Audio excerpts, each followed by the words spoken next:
but by action, that what we have in minds about Islam that you got from CNN or Fox News or NBC or ABC is not right. Look at me. Look at me.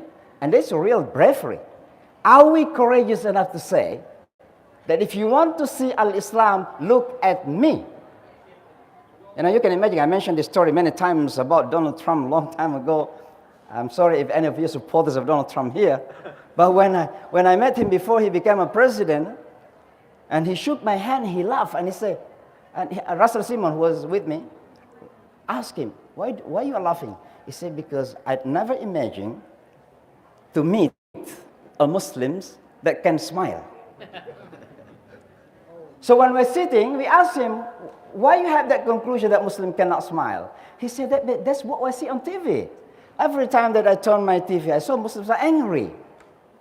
So I said, Mr. Trump, before I came to meet you, I had that wrong perception about you. Because I watched your show, Apprentice. And you are fired, So I thought you are an arrogant person. But Mr. Trump, you came to the door and you shook hands, when you smile, you're a nice person. You are nice in person. Similarly, Mr. Trump, it is wrong to take a conclusion about 1.7 billion Muslims from one TV. He never talked about Islam afterwards. But when he came back to his campaign, he came back again to his nature, against Islam. So my point here, brothers and sisters, this is the second lesson that we learn from Qatar. That our actions, being a role model in the society, is even stronger impact on others than just the media. So we need to be role models, number two. But the third one, brothers and sisters, coming back, the beauty of Islam is irresistible. Islam is so beautiful. This deen is so attractive. But the challenge is how to show the attraction of Islam, the beauty of Islam to others. Not through speeches, fiery speeches or high rhetoric. The most important way and the most effective way is through action. So da'wah by qudwa, by role model, is even more impactful than just speeches. So what is the lesson we learn here in America? Every one of us die. Every one of us die. No matter what you do in life, taxi driver, working in the restaurant, or high professional engineer in the biggest company, you are all die in the path of Allah. That is not only Ustaz Jaban or myself or any other Ustaz Ali, no. Everyone is a die in the path of Allah subhanahu wa ta'ala, in our own unique capacity. And the best way of conveying the message of Islam is through our action. So let me end with this story, real story.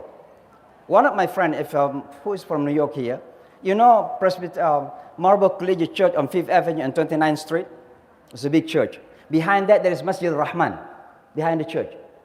So Masjid al-Rahman used to rent the whole of that church for Salatul Jummah, for Jummah. So one day, and he is my friend basically, his name is Dr. Arthur, I forgot his last name, he died already.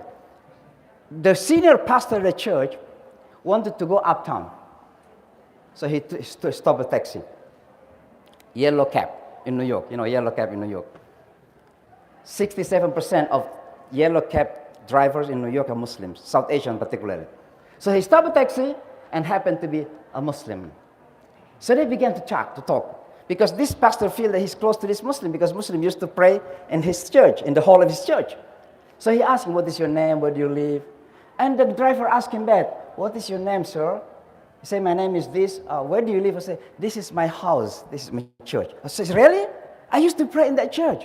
So they become like friends, closer to each other. So in the middle of the way, the driver offered him a banana. A banana. Sir, do you want a banana? As Muslim, we have that tradition. Sir, do you want a banana? And the pastor said, no, thank you very much. But you know what? And then when he ended up in the destination, he turned off the, meter. He turned off the meter. He wanted to give him money. He said, no, sir. This is an honor for me that I have you in my car. So what happened? This pastor didn't become a Muslim, of course, but everywhere that he talked about Islam, he mentioned this story. And in fact, I asked him, I say, Arthur, why are you so friendly with me? As a Muslim, why are you so friendly with the Muslim? He said, because of banana. Because of banana. Because of that banana. So my point here, brothers and sisters, this is the point that Qatar have shown the real da'wah. Da'wah is not only speeches. You know, I am from Sulawesi. We eat Coto Makassar a lot, right? You know, I can speak fiery. But da'wah is not speeches. The most important way of da'wah, conveying the message, is about embracing the people, being nice, being kind, being whatever. You know, that is what we call al-qudwa, ad-da'wah bil-qudwa. Da'wah being a role model in the society. May Allah subhanahu wa ta'ala continue to help us. May Allah subhanahu wa ta'ala guide us. Qulu qali hadha astaghfirullah. Assalamualaikum warahmatullahi wabarakatuh.